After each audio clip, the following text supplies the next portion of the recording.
ఇలాంటి తప్పు అయితే అస్సలు చేయకండి, ఎందుకంటే దీనివల్ల మీ ప్రాణాలు అయిపోవచ్చు. హాయ్ ఫ్రెండ్స్, నేను మీ ఎలక్ట్రీషియన్ సునీల్. సో ఇక్కడ ఫ్యాన్ పడిపోయింది చూడు బాబు అని అంటే వచ్చాం ఫ్రెండ్స్. చూడండి, అంటే ఫ్యాన్ అయితే వాళ్ళే బిగించుకున్నారట, నిన్న రిపేర్కి ఇచ్చి బిగించారట. చూడండి, ఫ్యాన్ మీద అయితే నట్టు అంటే నట్ అండ్ బోల్ట్ ఉంటుంది కదా, అది ఊడిపోయి కింద అయితే పడిపోయింది అనమాట. సో అక్కడ బిగించేటప్పుడు ఖచ్చితంగా మనం అయితే ఆ నట్టు బిగించిన వెంటనే లాక్ అయితే పెట్టండి. సో చూసారు కదా, వైర్ కూడా ఎలా కట్ అయ్యి అలా ఉండిపోయిందనమాట. ఇటువంటి తప్పు మీరైతే దయచేసి ఎవరు కూడా చేయొద్దు, ఎందుకంటే దీనివల్ల ఎలక్ట్రికల్ షాక్ కట్టు ప్రాణాలు పోయే అవకాశం కూడా ఉంటుందన్నమాట. సో ఫ్యాన్ ఇంకెలాగో ఏంటంటే కింద పడలేదు, ఇద్దరం అంటే 2 మంచాలు వేసుకుని మధ్యలో పడింది.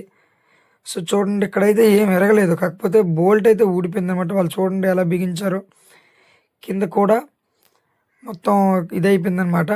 సో ఇక్కడ నట్ అండ్ బోల్ట్ చూడండి ఎంత లూజ్గా ఉంది ఎక్కడ కూడాను. దయచేసి ఇటువంటి పని అయితే మాత్రం మీరు ఎవరు చేయొద్దు friends. Okay, thank you, bye. మన ఛానల్ అయితే సబ్స్క్రైబ్ చేసుకోండి ఫ్రెండ్స్. అలాగే ఈ వీడియో అందరికీ షేర్ చేయండి.